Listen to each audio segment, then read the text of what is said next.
Je vais aborder les bonnes pratiques sur Drupal, et précisément sur Drupal 8, maintenant dans Drupal 7. Donc je me présente, je m'appelle Fabien Clément, je travaille à l'équipe Tech. Donc l'équipe Tech, on fait du consulting, d'expertise, on accompagne les entreprises, que ce soit des ESL ou des clients finaux, pour les aider sur l'architecture, sur de la formation, sur du lead, sur des missions pompiers, sur tout ce qui pourrait avoir besoin en domaine d'expertise. Donc sur du Drupal, mais aussi sur du Symfony, du Silus, avec des problématiques le plus souvent, pas nécessairement, mais le plus souvent, commerce, métier. Donc je suis contributeur Drupal depuis plus de 10 ans, core contributeur à Drupal 8, core contributeur sur Drupal Commerce en version 1, quand c'était Drupal 7, et dans version 2, j'ai fait de nombreux modules. J'ai été développeur pendant 3 ans chez Commerce Guys, d'où la partie commerce, et donc directeur technique associé chez l'équipe Tech. Ce que je vais vous présenter, un petit sommaire, donc les bonnes pratiques, etc. Il n'y a pas de raison de parler d'autre chose. Donc les bonnes pratiques en Drupal 8. Règle numéro 1, don't hack. Si c'est du core ou de la contrib, on ne touche pas, il n'y a pas de raison. S'il y a un problème, à la limite, on le débug, on patch. Mais s'il n'y a pas de patch, on ne touche pas. Si jamais vous arrivez sur un projet existant, pour savoir s'il a été patché, s'il a été pas patché, s'il a été hacké ou pas, il y a un module qui s'appelle Act, qui va aller vérifier tous les modules activés, savoir s'ils ont été modifiés ou pas. Donc c'est très pratique pour faire un petit état de l'art et savoir où est-ce qu'on met les pieds et si on risque d'avoir des gros soucis. Règle numéro 2, don't hack. Bon, c'est importante, il fallait répéter. Mais la vraie règle numéro 2, c'est l'arborescence. Donc, histoire que tout le monde puisse se retrouver pour travailler, si jamais quelqu'un d'autre travaille sur votre projet, ou si on est plusieurs à travailler sur le même projet, bien placer les modules contrib dans un répertoire contrib dans le répertoire module, un répertoire custom pour les devs custom, et pareil pour les thèmes. Donc là, comme ça, c'est vraiment pratique. En un coup d'œil, on sait tout de suite. On ne va pas se perdre dans les modules contrib, on va juste avoir des modules custom, c'est surtout ça qui nous intéresse. Et bien sûr, suivre les règles de la PSR 4, ça nous permet d'avoir vraiment des règles qui sont définies, autant les utiliser. Règle numéro 3, c'est un peu lié avec la PSR 4. Suivre les bonnes pratiques de Symfony. On utilise des composants de Symfony. Ils ont vraiment des bonnes pratiques, donc autant les suivre. Autant suivre également les normes PSR. Donc PSR pour PHP. J'ai perdu. C'est l'effet de la scène, c'est pas grave. Utiliser l'injection de dépendance. On verra ça par la suite. Et enfin, étendre plutôt que de surcharger si possible. Pour éviter de casser et refaire ce qui existe déjà et éviter le copier-coller. Règle numéro 3 bis, donc l'injection de dépendance. Posez-vous une question si vous voyez la première ligne de code, mon service, peu importe comment vous l'appelez, égale Drupal de .service, c'est qu'il y a un problème, c'est que vous n'avez pas utilisé l'injection de dépendance, et donc vous allez bypasser certaines fonctionnalités de PHP, de Pcode, etc., qui seraient pratiques. Donc évitez d'utiliser la version statique d'appel à vos services et utiliser l'injection de dépendance. Pour ça, on peut avoir deux façons de l'utiliser, soit via les fichiers service.yaml dans votre module, où vous pouvez déclarer tous vos services, soit via une méthode create dans votre fichier, dans votre classe. Par exemple ici, donc j'ai une classe, je voudrais pouvoir lui injecter mon entity manager pour pouvoir appeler et gérer des entités. Donc dans ma classe, j'ai juste mon constructeur, je vais pouvoir lui passer mon entity manager. Et deux façons de faire ensuite, ou dans la classe, j'ai ma méthode create dans laquelle je vais lui définir clairement que je veux que mon container, via mon container, je vais aller charger mon service entity manager. D'ailleurs, il y a un souci, c'est pas Entity Manager, ça va être Entity Type Manager, comme il a été défini de l'autre côté, ou dans mon fichier service.yml, je vais lui définir que je déclare dans mon service de ma classe que je veux lui injecter mon Entity Type Manager. Règle numéro 4. Au revoir, point module. On aimerait pouvoir ne pas avoir à l'utiliser, malheureusement, il y a encore des fois où on en a besoin pour quelques hooks, mais éviter de l'utiliser en dehors de ces hooks indispensables, où vous ne pouvez pas gérer ça via des fonctionnalités de programmation orientée objet ou issues de Symfony avec des événements ou ce genre de choses. Donc vraiment, quand vous voulez mettre quelque chose dans votre module, attention à ce que vous faites, mettez pas plein de fonctions. N'oubliez pas que du coup ces fonctions vont être accessibles n'importe où, n'importe comment. Et surtout, ça gêne un peu à la lisibilité du code. Donc posez-vous toujours la question 3 fois si vous voulez mettre quelque chose dans ton module, est-ce qu'il y a vraiment besoin? Règle numéro 5, pensez à l'automatisation. C'est une bonne habitude de toujours penser à ce que votre développement puisse être automatisé et surtout qu'ensuite le déploiement puisse être automatisé quand vous travaillez à plusieurs ou tout simplement pour sécuriser vos déploiements lors d'une mise en dev, mise en pré-prod, mise en prod, etc. Ça permet de rejouer à chaque fois, plusieurs fois, vos scénarios et au moins vous êtes sûr que quand vous allez faire une mise en prod, il n'y aura pas de souci. Donc pour ça, utilisez Git, scriptez forcément les procédures et si vous avez du contenu qui est indispensable pour la création de votre site, à ce moment-là, utiliser des solutions d'import. Donc là, il y en a quelques-unes. Ça peut être du migrate, ça peut être du content staging, du default content. Donc ça, c'est ces 3 modules contrib. Et après, ou via du hook update. C'est pas forcément la meilleure solution, mais si c'est vraiment juste pour un tout petit truc à la limite. Et sinon, du custom toujours via une commande rush que vous aurez créé au préalable pour aller injecter du contenu. Toujours dans l'optique d'automatisation, pensez bien que votre fichier settings il doit contenir que des informations qui sont communes à tous les environnements. Alors pourquoi là c'est plus un avis personnel, moi je préfère garder le settings.php dans mon versionning et dans mon projet parce qu'il reste indispensable pour le bon fonctionnement de Drupal et au moins comme ça on a quand même une base qui est commune à tous les environnements. Si on faisait juste, lors de notre déploiement, dupliquer le default.settings, on s'empêche de pouvoir avoir des settings plus fins ou des settings qui sont communs à tous les environnements. Donc vraiment garder les settings, y mettre notre conf global. Et pour le spécifique, par environnement, utiliser le fichier settings.local.php. Donc pour utiliser ce fichier-là, j'ai besoin de décommenter les 3 lignes qui sont à la fin du fichier settings.php qui va vérifier si le fichier existe à ce moment-là, il le charge et il l'utilise.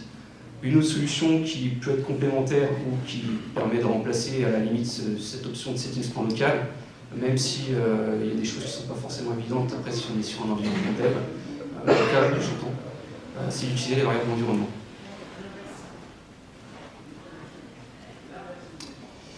Règle numéro 6, le multilingue. Drupal est multilingue, donc autant profiter, même si votre projet n'a pas de raison d'être multilingue, il est quand même plus simple, enfin il est quand même recommandé d'utiliser les outils de traduction, tout simplement pour même ne serait-ce qu'une bonne raison, vous avez mis en place une chaîne, sauf que vous avez fait des frappes où ça ne convient finalement pas à votre client, et il aura toujours la possibilité de le surcharger via l'interface de traduction. Donc c'est un outil qui est déjà en place, autant lui laisser la main et qu'il puisse l'utiliser. Donc là j'ai mis un petit bout de code pour que vous puissiez pour vous voyez comment on peut l'utiliser si jamais c'est dans votre propre classe. Et j'ai besoin de rajouter le trait String Translation et après vous avez accès à la fonction T. Donc sur Drupal 8, on n'a plus le droit, ça va être déprécié, on n'a plus le droit d'utiliser T comme fonction globale comme on le sait sur Drupal 7. Il faut passer par ce trait. Règle numéro 7, la gestion des droits. Bien sûr, toujours utiliser la gestion des droits de Drupal. Évitez de recoder votre propre façon de faire dans la gestion des droits. à moins de vraiment un besoin très métier, mais il y a toujours moyen d'utiliser déjà le fonctionnement de la gestion des droits pour faire du métier. Donc, un des premiers exemples, c'est ajouter ses propres droits plutôt que de conditionner sur des rôles. C'est des choses qu'on voit des fois en disant tiens, c'est plus simple, je veux dire que le rôle, si c'était le rôle, il va avoir accès à ma page. Bah, ça ne demande pas beaucoup plus d'efforts de créer dans un fichier mon module.permission.yml, rajouter un nouveau droit et le donner à ce rôle. Au moins c'est plus fin, et si jamais votre client il a besoin d'un autre rôle qui ait accès à ce droit-là, ça sera simple à faire juste avec de la configuration. Également, utiliser les permissions lors du routage, c'est quelque chose qui est très simple. Il n'y a pas besoin d'aller très loin dans Drupal pour pouvoir le faire, juste via le fichier de routing, on a la possibilité de rajouter un requirement avec un attribut permission où il donne juste la permission, et c'est lui qui va permettre de définir si on a accès ou pas à cette page. Si on a besoin de plus de complexité, il est possible de préciser dans notre routing via l'attribut custom access dans notre contrôleur une méthode qu'on va appeler comme on veut. Moi je l'ai mis check access, vous mettez ce que vous voulez, et là-dedans vous allez pouvoir directement gérer beaucoup plus finement avec des règles spécifiques l'accès à votre page. S'il s'agit, dernier point, s'il s'agit de permissions qui sont propres à des actions d'une entité, il est possible de surcharger directement la définition d'entité. Vous n'avez pas forcément besoin de recréer une nouvelle page dans un nouveau routing pour faire ça, pardon. Vous pouvez directement aller surcharger la définition de l'entité pour lui redéclarer, lui redéfinir comment gérer ses droits. Le routing, puisqu'on en parle, il est possible d'utiliser des chemins avec des paramètres plutôt que des arguments. Si jamais vous voyez dans le cas à droite myfunctionality, point d'interrogation, quelque chose, donc node égale 1, le plus simple, ça pourrait être, donc si c'est vraiment un nombre d'éléments connus, bien sûr, le plus simple c'est de passer par un myfunctionality /1, c'est plus propre, c'est plus joli. Et ça se fait vraiment tout simplement, il suffit, donc de le définir comme ça, on le passe, entre accolades, par exemple j'ai mon node. Et l'avantage de ça, c'est que mon node, je peux utiliser dans les requirements mon node en lui précisant que je veux que ce soit que des entiers, par exemple. Et vu que c'est l'entité, il va directement aller charger l'entité dans votre classe. Plutôt que vous récupériez l'ID dans la classe et que vous ayez besoin de recharger votre entité, l'avantage c'est qu'il va le faire tout seul. Donc là j'ai pris l'exemple de node, mais après ça peut fonctionner avec n'importe quelle entité. Si vous faites des entités custom, ça passera. Règle numéro 9. Les liens des menus d'administration, c'est un outil qui est quand même assez puissant dans Drupal, qui vous permet de faire facilement des liens accessibles pour vos admins. Par exemple là, pour faire un dashboard. Donc n'hésitez pas à les utiliser, ça vous évite de refaire via créer votre route, aller dans le menu via l'interface, rajouter un élément de menu, et puis quand vous allez passer sur un déploiement chez vos collègues ou sur un environnement de développement, vous n'aurez pas forcément ce menu qui va être répliqué. Donc là, ça se fait vraiment simplement. Au moment où vous créez votre routing, vous pouvez rajouter directement dans le fichier links.view.yml la définition de votre menu. Règle numéro 10, les entités. Vous pouvez rajouter des propriétés links aux entités. Alors ça, c'est très pratique. Pareil, plutôt que de recréer une nouvelle route, avec des nouvelles définitions, vous pouvez directement nourrir vos entités avec des informations links. Donc, par défaut, il a un node, il a tous ces links-là. Par exemple, canonical, c'est le chemin par défaut.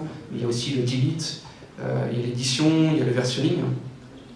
Ce qui est intéressant avec ça, c'est que vous allez pouvoir, pareil, utiliser directement des informations qui vont être récupérables, qui vont être chargées automatiquement, et surtout, ça permet d'appeler beaucoup plus simplement, de générer beaucoup plus facilement vos URL quand vous en avez besoin. Si vous avez votre entité sous la main, il y a juste besoin de faire un toURL de la clé que vous avez utilisée pour votre links, et il va directement vous générer le lien qui correspond à ça. Donc bien sûr, comme Nicole, c'est facile parce qu'il n'y a pas d'argument supplémentaire. Mais si jamais vous aviez besoin d'une révision particulière, par exemple, vous pourriez faire un toURL revisions, et en premier argument, vous allez lui mettre la DIL à révision. Pour étendre cette fonctionnalité, parce que là, je vous ai montré que c'était les nodes, si c'est des entités custom, c'est facile, vous avez la main dessus. Si c'est pour une entité existante, comme les nodes, vous pouvez utiliser le hook entity info alter. Donc là, pas de chance, on déroge à la règle numéro 4, qui est, on évite de mettre des choses dans le plan module, mais là, on n'a pas de choix. Pour altérer notre définition, on peut passer par ça. Et bien sûr, plutôt que de créer des tables custom, privilégiez les entités, parce que ça va vous apporter tous les avantages de Drupal, ça va vous apporter du CRUD, vous allez pouvoir l'utiliser avec des modules contrib, parce que ce sera des entités, donc plutôt que de faire du custom dans les tables custom, on est sur le Drupal, donc autant utiliser Drupal, créer des entités, et c'est pas long à créer, avec par exemple Drupal console, en ligne de commande, votre entité elle est créée, donc n'hésitez pas à les utiliser. Règle numéro 11, les requêtes. Drupal fournit des outils pour générer vos requêtes. Alors, certes, ça peut être pour vous simplifier la vie, mais c'est aussi, surtout, ça permet de s'affranchir de la base de données. On n'utilise pas d'outils comme Symfony pour générer directement nos requêtes en fonction de nos entités, etc. Mais on a nos propres outils qui fonctionnent très bien, donc autant l'utiliser. Donc évitez d'utiliser des requêtes en dur, comme on pourrait le voir ici, sauf cas particulier, bien sûr. Par exemple, dans un hook install, on n'a pas forcément accès à toute cette partie-là, dans des hooks mais quand on est vraiment dans votre module, dans vos classes, évitez ça, et passez plutôt par la couche d'abstraction de la Drupal pour générer vos requêtes. Donc là, le premier exemple, c'est vraiment tout simple. On a accès à peu de choses finalement pour faire nos conditions, mais on peut facilement avoir faire des conditions, des requêtes beaucoup plus complexes avec les outils de Drupal. Bien sûr, utilisez si possible les méthodes de stockage des entités pour récupérer vos données plutôt que des requêtes. Pourquoi? Tout simplement pour la bonne raison que on pourrait se dire que les requêtes, ça va être, si on fait nos jointures, si on récupère directement les informations dont on souhaite, on va alléger notre base de données, ça va être beaucoup plus léger. Sauf que dans ce cas-là, on oublie le fait que Drupal cache nos entités. Donc le plus rapide, ça va pas être d'aller récupérer toutes les informations de toutes les colonnes dont on a besoin, de toutes les tables qu'on pourrait avoir besoin, c'est plutôt de récupérer juste l'identifiant des entités. Et après, on charge toutes nos entités, et vu qu'elles sont en cache, ça pose pas de problème. Bon, après, il faut bien utiliser les caches, c'est notre problématique. Et dans le cas où on veut charger plusieurs entités, éviter les boucles avec un seul load. Il faut bien utiliser la méthode load multiple. Pour des questions de performance, c'est plus rapide.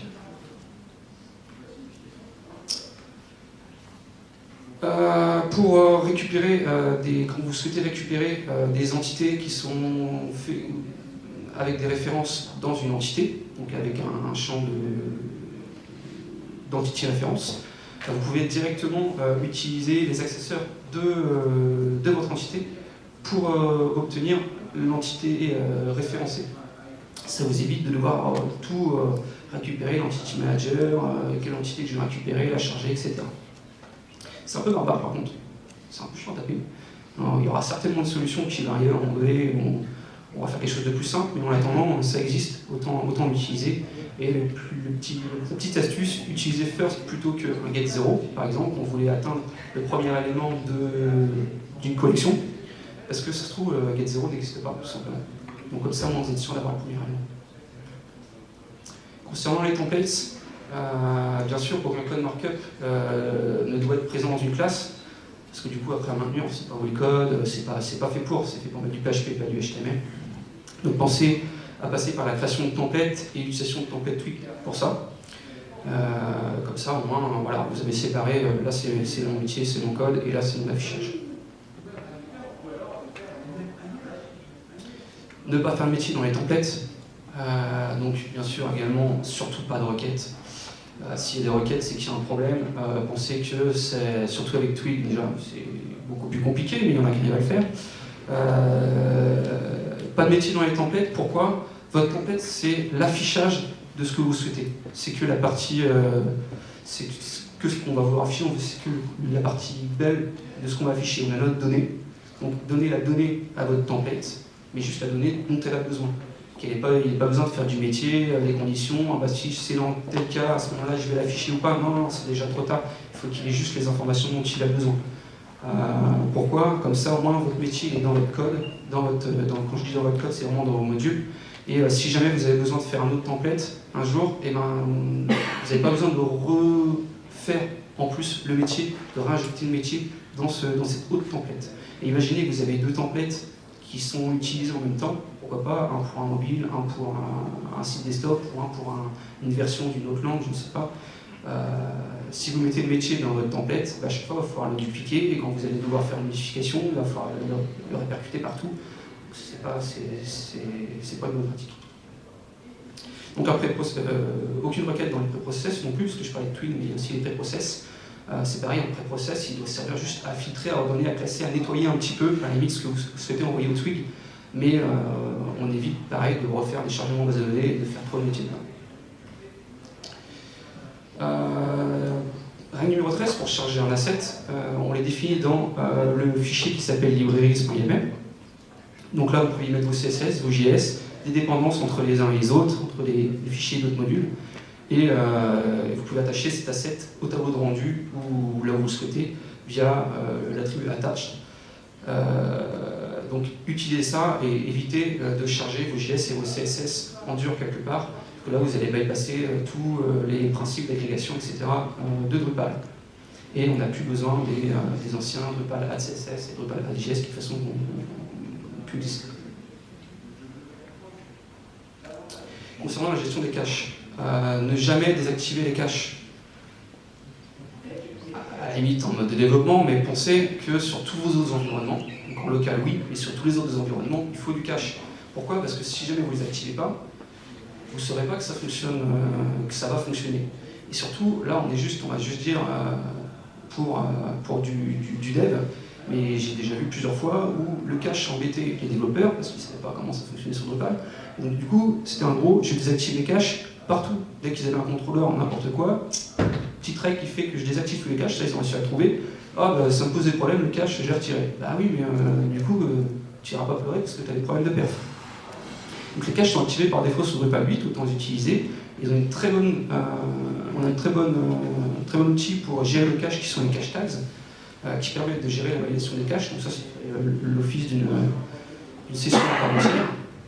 Et donc vous pouvez également créer vos propres cache tags pour repousser une validation quand vous en avez besoin, quelque chose d'un peu plus poussé que juste dire je mets à jour mon node et ça va cascader tout le reste. Des fois ça peut être un peu plus poussé.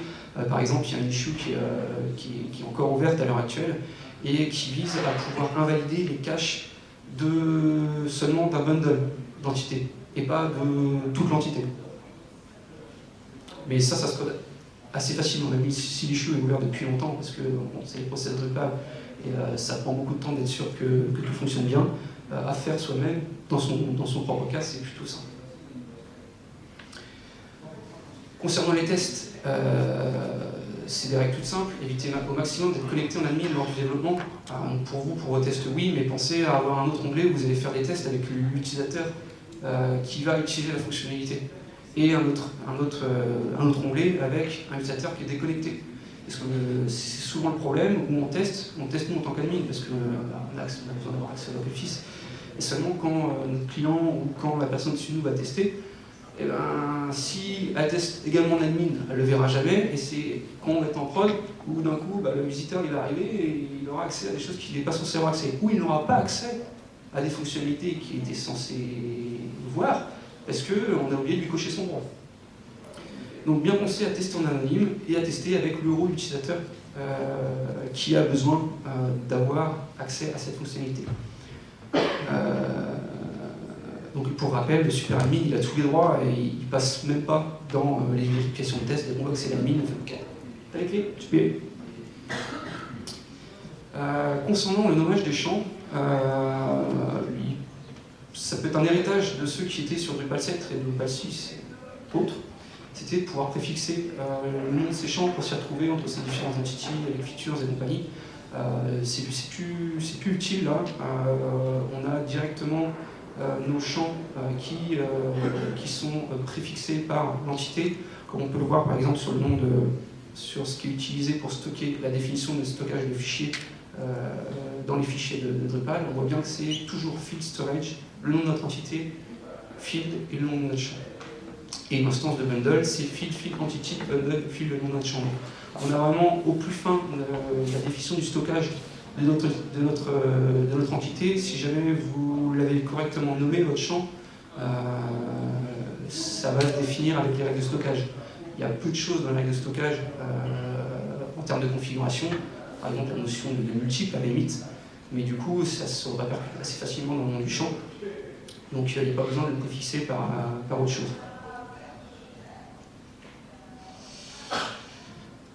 Et comme pour les variables, le nom des champs ont leur utilité, donc autant les utiliser, ça ne sert à rien de donner le nom d'un champ, quelque chose qui n'a rien à voir avec ce qu'on va mettre dedans.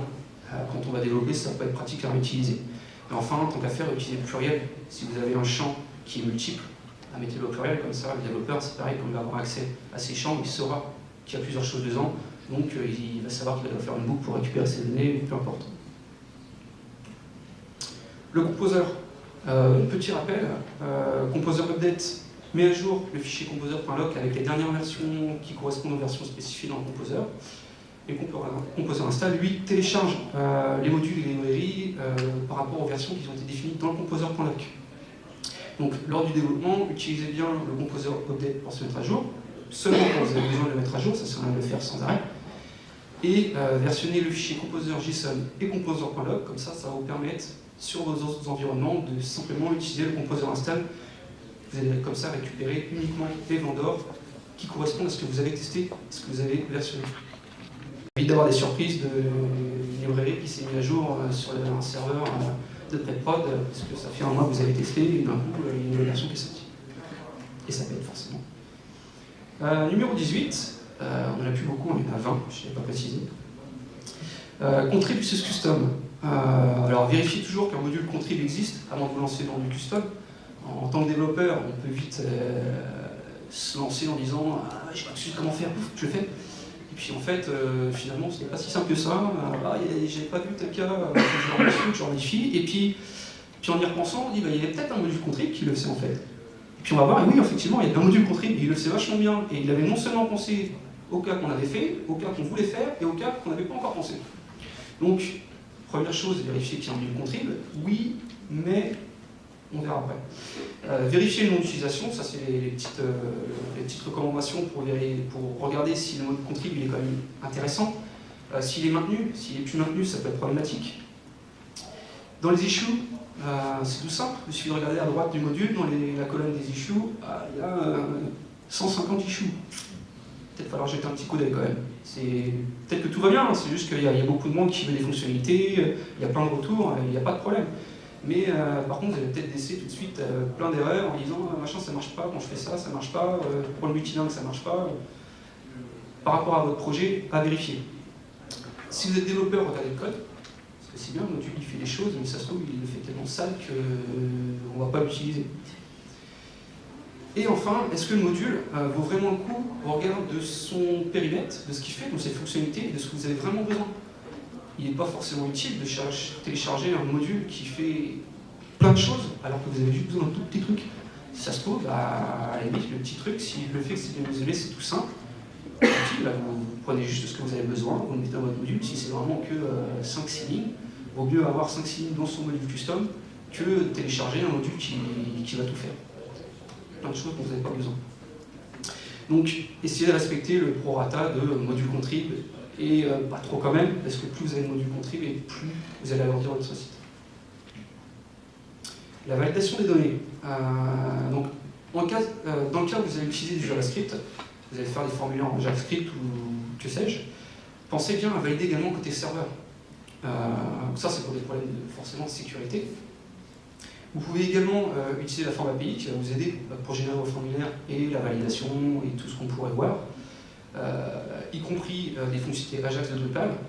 Donc par rapport à votre formulaire, il y a la possibilité assez facilement maintenant de gérer des requêtes en Ajax avec des rendus directement avec Drupal, pas besoin d'aller taper du script dans un JavaScript avec du jQuery pour aller faire appel, je ne sais quoi.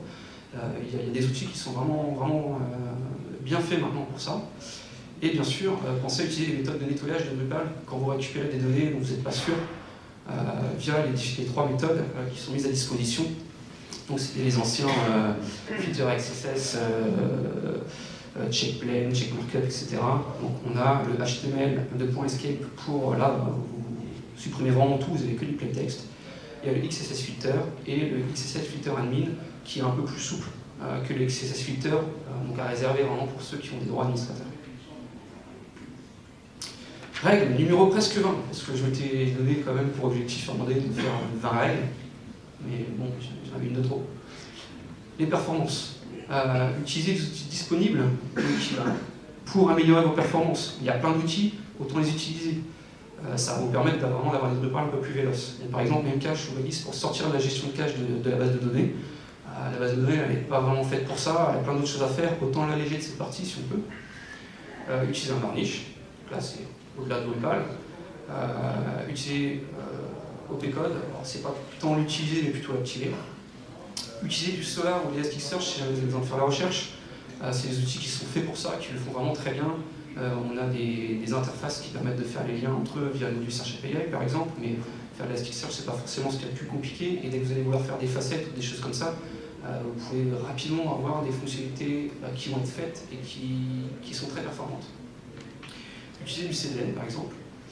Et plus besoin du module Entity Cache, puisque les entités maintenant sont cachées par défaut dans le cœur de Drupal. On n'a plus besoin de ce module-là de Drupal 7, donc c'est plutôt une bonne chose. Règle numéro 20, la numéro 1, Clear Cache. On n'y coupera pas. C'était déjà le cas sur Drupal 7, c'était le cas sur Drupal 6, c'est encore plus sur Drupal 8. Où il faut vider les caches et même des fois vider 2 fois. Je vais conclure avec une dernière slide qui n'est pas vraiment une règle. La Git Snap, pour ceux qui ont un petit peu suivi le CIS. Donc si tu ne le fais pas pour toi, rappelle-toi qu'il y a toujours un Git derrière toi qui va t'en coller une. Fais-le pour les autres et ce petit réflexe de dire ah non j'ai de la flemme, oui mais faut quand même le faire. On ne sait jamais, des fois qu'ils sont derrière. Voilà, j'espère que vous avez apprécié. Si vous avez des questions.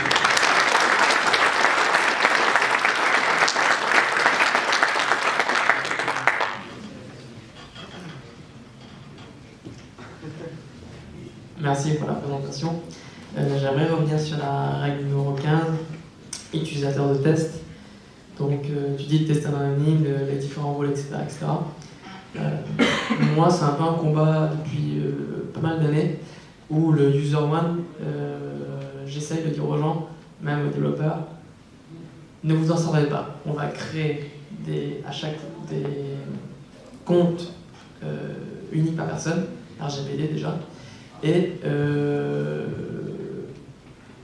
ils auront des rôles administrateurs, ça permettra de tester le rôle, pareil en recette, pareil en prod. Donc ouais, je voulais savoir si toi c'est quelque chose que tu arrives à faire et comment est-ce que toi vous mettez en place, est-ce que tes clients sont sensibles à ce genre de choses? Alors non, moi je suis pas rendu à créer plusieurs utilisateurs, du moins pour la phase de développement. On a juste notre utilisateur admin. Par contre, il y a des choses que l'on fait, c'est que par exemple pour des user stories, on utilise beaucoup les user stories pour définir nos tâches et ce qu'on va devoir développer. Donc là, autant préciser, en tant que tel utilisateur, je vais faire ça. Et pour finir la tâche, il faut qu'on aille vérifier en tant que cet utilisateur. Après, il y a des outils qui peuvent être utilisés, alors ça répond pas vraiment à ta question, mais c'est parce que j'en ai pas parlé. Il y a des outils qui permettent d'avoir dans Firefox containeriser ces onglets, ce qui vous permet d'avoir des onglets qui sont complètement séparés au niveau de leur cookie, comme vous pourrez le faire à la navigation privée, sauf que là vous pouvez en faire autant que vous voulez, et donc vous pouvez containeriser et avoir un onglet par utilisateur, par rôle. Bon, du coup, pour tester, il n'y a plus la problématique du je veux me déconnecter, je veux me reconnecter, on peut vraiment rapidement tester et c'est beaucoup plus pratique.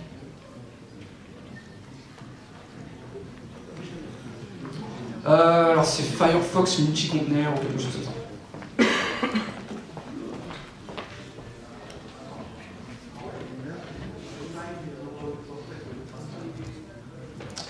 Alors il y a aussi Masquerade qui permet de faire ça effectivement. Donc là c'est un module Drupal Masquerade qui permet de se connecter en tant que. Ça fonctionne dans la majorité des cas, mais ça se trouve que tu vas rencontrer des cas où ça va être compliqué d'utiliser parce qu'il y a des règles spécifiques et tu auras peut-être toujours le doute de savoir est-ce que je suis vraiment dans le bon utilisateur. Et en plus il passe pas par la phase de login tout à fait. Pardon. Du coup, juste une petite précision par rapport aux premières règles. Maintenant, le trait autour des transmissions, il faut éviter de s'en servir aussi parce que du coup, il y a un service et ça rejoint la règle que tu avais énoncée par rapport à l'injection de dépendance. Donc en fait, on ne se sert du string transmission trait que si on est dans un point module ou dans un environnement qui n'est pas vraiment objet et il faut éviter de s'en servir dans tous les autres cas parce que du coup, il y a le service qui est là, qui est présent et qu'on peut faire. Et autre petit point, c'était par rapport au hack. Si tu veux hacker, Batch, c'est plus pratique pour la communauté. Il faut y penser aussi, il faut le répéter aussi régulièrement. Voilà. Tout à fait, merci.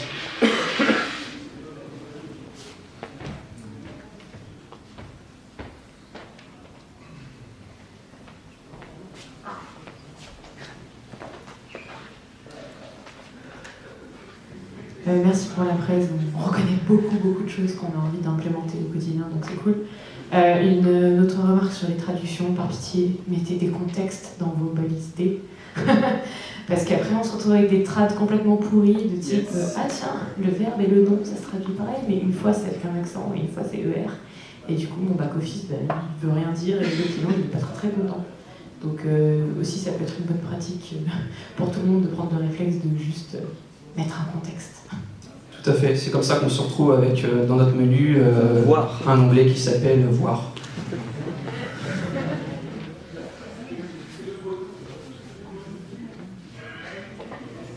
Ben, merci à tous.